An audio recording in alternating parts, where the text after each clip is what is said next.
High school শিক্ষান্ত পৰীক্ষাৰ ফলাফলত একেলগে উত্তীৰ্ণ হ'ল মাতৃ আৰু পুত্ৰ।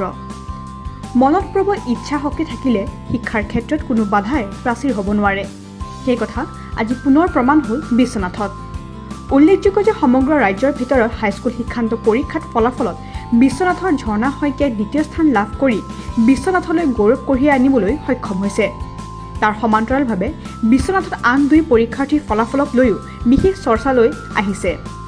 কাৰণ আজি হাইস্কুল শিক্ষান্ত পৰীক্ষাৰ ফলাফলত একেলগে মাতৃপুত্ৰই লাভ কৰিছে সফলতা। পুত্ৰ মুছাৰফ আলমে হাইস্কুল শিক্ষান্ত পৰীক্ষাৰ প্ৰথম বিভাগত উত্তীৰ্ণ হোৱাৰ বিপৰীতে মাতৃ লুতুফা বেগমে হাইস্কুল শিক্ষান্ত পৰীক্ষাৰ ফলাফলত দ্বিতীয় স্থান লাভ কৰিবলৈ সক্ষম হৈছে। মাতৃপুত্ৰই একেলগে পঢ়া শুনা কৰিছিল। একেখন কিতাপকে মাতৃ আৰু পুত্ৰই পঢ়িছিল। পুত্ৰ মুছাৰফে দৈনিক 6 ঘণ্টাকৈ পঢ়িছিল যদিও ঘৰুৱা কাম কাজৰ পিছত মাতৃয়ে যিকণ সময় পাইছিল সেই সময়খিনি সৎব্যৱহাৰ কৰি অধ্যয়ন কৰি আজি সুখ্যাতি লাভ কৰি স্বাগৰী তথা বিশ্বনাথলৈ গৌৰৱ কঢ়িয়াই আনিছে। ৰিজাল্ট আহিল পাছ কৰিলে পাছ কৰিছো কোন বিভাগত সেকেন্ড বিভাগত আপুনি কোন স্কুলৰ পৰা মেট্ৰিক দিছে মই ফুল হুছেনিয়া হাই স্কুল পুলুজনীয়া আছে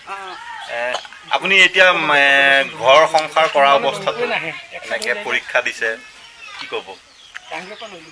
মনত আগৰ পৰাই আশা আছিল যে মেট্ৰিকটো দিম এতিয়া আৰু আগতে এইবিলাক নাছিল পঢ়া চৰ্চাটো কম আছিল ক্লাছ 8-9ৰ পৰাই বিয়া হৈ আহিছিলোঁ 16-17 বছৰটো হ'লেই এতিয়া ল'ৰাৰ লগত মানে পৰীক্ষা দিম বুলি ভাবটো আহিছে মনত পিছত এইবাৰ পৰীক্ষাটো দিলোঁ একেলগে দিছোঁ দ্বিতীয় বিভাগত মই দ্বিতীয় বিভাগত আৰু আপোনাৰ স্বামীয়ে সহযোগিতা আগবঢ়াইছিল নে আপুনি মেট্ৰিক দিয়াৰ কথা কৈছিল নাই স্বামীয়ে কৰিছে পঢ়া শুনাৰ সময় ঘৰুৱা কামতো সহায় কৰিছে আৰু মানে চব দিশে সহায় কৰিছে পৰীক্ষাত পাছ কৰিছা কেনেকুৱা অনুভৱ ভাল লাগিছে আজি মই মাৰ লগত হাইস্কুল পৰীক্ষা পাছ কৰিছোঁ আৰু মই প্ৰথম বিভাগত হয় পাছ কৰিছোঁ মোৰ মা ছেকেণ্ড বিভাগত পাছ কৰিছে পঢ়া শুনা একেলগে কৰিছিলে নেকি হয় একেলগে কৰিছোঁ কিতাপ একেখনেই আছিলে নেকি একেখনেই কিতাপ একেখনেই আছিলে মায়ে নোৱাৰিলে শিকাই দিয়া নেকি হয় মানে আজৰি সময়ত যেতিয়া বহি থাকে মই শিকাই দিওঁ তুমি কোন স্কুলৰ পৰা পাছ কৰিছা বিশ্বনাথ অভ্যাসন বিদ্যালয় বিশ্বনাথ অভ্যাসন কিমান ঘণ্টাকৈ পঢ়িছিলা তুমি মই 6 ঘণ্টা আৰু মায়ে 3-4 ঘণ্টা এনেকৈ ঘৰৰ কাম কোনে কৰে ভাত বনোৱা কাম কোনে কৰে মায়ে কৰে মায়ে ঘৰ সংসাৰ চলায়ো পঢ়িছিলে হয়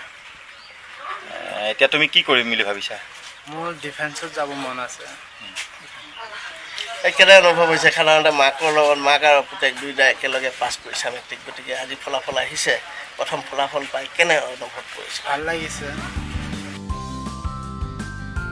বিশ্বনাথ চাৰিআলিৰ পৰা গোলাম ৰছুলৰ ৰিপৰ্ট KNews 7।